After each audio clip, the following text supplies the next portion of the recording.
ఒకసారి ఇది చూడుర్రి.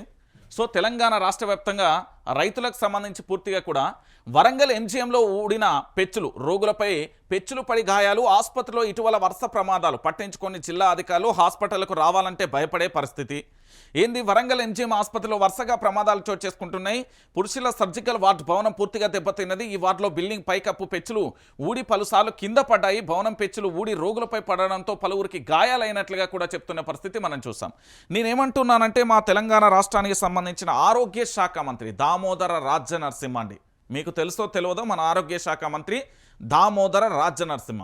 పాపం ఆయన ఎక్కడ ఉన్నాడో ఎట్లుంటాడో తెలంగాణ ప్రాంతంలో చాలా మందికి తెలియదు. ఆయన మంచిగానే ఉంటాడు పూర్తి స్థాయిలో కూడా మీ అందరికీ కూడా. ఎందుకంటే పూర్తిగా కూడా ఇక్కడ వరంగల్ జిల్లాకు సంబంధించిన ఎంజీఎం హాస్పిటల్ అనేది 3 రాష్ట్రాలకు పెద్ద దిక్కు లెక్కది. అటు ఛత్తీస్గఢ్ నుండి వస్తాడు, ఇక్కడ మన తెలంగాణ కానీ లేకపోతే అటు మహారాష్ట్ర నుంచి కూడా రోగులు అక్కడికి భారీ సంఖ్యలో కూడా చేరుకుంటారు. 3 రాష్ట్రాలకు సంబంధించిన పూర్తి స్థాయిలో కూడా దీనికి సంబంధించి కనీసం నిర్వహణ బాధ్యతలో కూడా వైద్యం నమో నారాయణ అనే పరిస్థితి అయిపోయింది.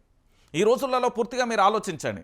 ఏదన్నా అంటే పూర్తిగా కూడా వృధా ఖర్చులు, పబ్లిసిటీ కోసం, ప్రకటనల కోసమో లేకపోతే ఇతరత్ర ఆర్భాటాల కోసం ఎక్కువ ఖర్చు చేస్తున్నారు తప్ప మన ఇక్కడ తెలంగాణ ప్రాంత ప్రజలకు ఆరోగ్యకరమైన దావఖానాను మాత్రం బాగు చేసే పరిస్థితులలో లేరు.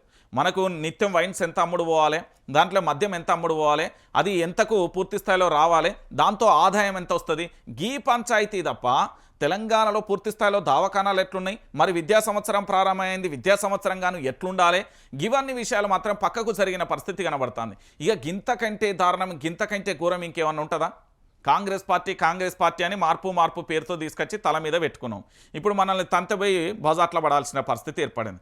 ఇక్కడ మంత్రి మంచిగానే ఉన్నాడు, ముఖ్యమంత్రి మంచిగానే ఉన్నారు, ఎమ్మెల్యేలు మంచిగానే ఉన్నారు, కాంగ్రెస్ పార్టీకి సంబంధించి పదవులు వచ్చిన వాళ్ళందరూ మంచిగానే ఉన్నారు. మళ్ళీ ఆ పార్టీ కోసం కరడుగట్టిన కాంగ్రెస్ కార్యకర్తగా పనిచేసిన వాళ్ళ మీద ఆ పార్టీకి సంబంధించిన నేతలే దాడులు, దౌర్జన్యాలకు పాల్పడతా అంటే ఆఖరికి వచ్చి నిమ్స్లో వైద్యం తీసుకుంటున్న పరిస్థితి కూడా మనం గతంలో చూసాం. తుంగతుర్తి నియోజకవర్గం కానీ చాలా నియోజకవర్గాలలో కూడా జరిగిన సంఘటన చూసాం. ఆఖరికి ఇక్కడ రోగులకు అంటే మా కాంగ్రెస్ పార్టీ వచ్చిన తర్వాత మళ్ళీ ఈ జిల్లాకి ఏమైనా మంత్రులు ఏమైనా తక్కువ ఉన్నారా అంటే తక్కువ లేరు. అటు కొండా సురేఖ ఉంటుంది, ఆ పక్కనే సీతక్క ఉంటుంది. ఏం చేస్తున్నట్టు జిల్లాకు సంబంధించిన మంత్రులన్నా కనీసం బాధ్యత తీసుకోవాలి కదా. లేదు మాదే పెత్తనం మా జిల్లాలో అని చెప్తారు కదా. మరి జిల్లాల పెత్తనం తీసుకున్నప్పుడు కనీసం రోగులను పట్టించుకోవాల్సిన బాధ్యత లేదా అండి? ఇంత దారుణంగా వదిలేస్తారా?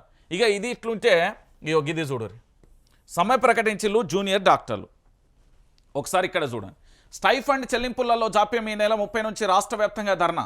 రాష్ట్ర ప్రభుత్వం వైద్య ఆరోగ్య శాఖ మంత్రి తమ సమస్యలపై స్పందించకపోవడంతో ఈ నెల 30 నుంచి రాష్ట్ర వ్యాప్తంగా ధర్నా చేస్తామని రాష్ట్ర జూనియర్ డాక్టర్ల అసోసియేషన్ పూర్తి స్థాయిలో వెల్లడించిల్లు. వీళ్ళు ఏంది, తెలంగాణ అసోసియేషన్ రాష్ట్ర అధ్యక్షుడు ఇసాక్ న్యూటన్ ప్రకటనను విడుదల చేశారు. స్టైఫండ్ చెల్లింపులలో జాప్యం, మౌలిక సదుపాయాలు కల్పించకపోవడం, బోధన సిబ్బంది కొరత, స్కాలర్షిప్లు, బీసీ ఎస్సీ ఎస్టీ మైనార్టీ ఫీజుల రీఎంబర్స్మెంట్ చెల్లింపులో ఆలస్యంపై ప్రభుత్వానికి పలుమార్లు వినతిపత్రం అందజేసిన ఫలితం లేదన్నారు. ఈ నేపథ్యంలో ఈ నెల 30న చేపట్టిన ధర్నాలో రాష్ట్ర వ్యాప్తంగా కూడా జూడాలు పాల్గొనాలని ఆయన పిలుపునిచ్చారు. ఇటీవలే జూడాలు ప్రభుత్వానికి వ్యతిరేకంగా కూడా ఆందోళన చేశారు. మంత్రి దామోదర్ రాజనరసింహ చర్చలు జరిపి శాంతింపజేసే ప్రయత్నం చేశారు. అయితే తాజాగా మరోసారి కూడా ధర్నా సిద్ధమయ్యలు జూడాలు. గతంలో మనం చూసాం ఉస్మానియా దవాఖానా కానీ, గాంధీ దవాఖానా కానీ, లేకపోతే ఇతరత్ర దవాఖానాలలో పూర్తి స్థాయిలో కూడా మనం చూసాం. అంటే ఏ విధంగా జూడాలు ఆందోళన చేస్తున్న పరిస్థితి కనబడిందో మనకు చూడండి. వాళ్లకు కావాల్సిన ప్రాథమిక మౌలికమైన సదుపాయాలు కల్పించడానికి ప్రభుత్వం వెనకాడుతుందంటే ఇంతకంటే దుర్మార్గం ఏమైనా ఉంటుందా? ఇప్పుడు ఆసుపత్రికి పోతే ఏం చేస్తాం మనం? దేవుడే డాక్టర్లా భావించే కదా, నమ్మకంతోనే కదా ఆపరేషన్లు జరిగేటి. మరి ఈరోజు కనీసం వాళ్ళకి కావాల్సిన మౌలిక సదుపాయాలు కూడా అందించడానికి ప్రభుత్వం వెనకాడుతుందంటే ఇంతకంటే దారుణం, ఇంతకంటే దుర్మార్గం ఇంకేముంటుందండి?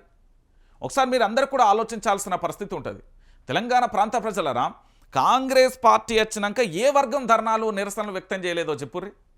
సబ్బండ వర్గాలు నిరసన వ్యక్తం చేస్తున్నాయి. సబ్బండ వర్గాలు కూడా పూర్తి స్థాయిలో కూడా ఆందోళన వ్యక్తం చేస్తున్న పరిస్థితి కనబడుతుంది. సో వీళ్ళు ఆల్రెడీ ఇంతకుముందే దామోదర్ రాజనరసింహతో చర్చలు జరిపితే వీళ్ళందరినీ శాంతింపజేసే కార్యక్రమం మొదలైంది.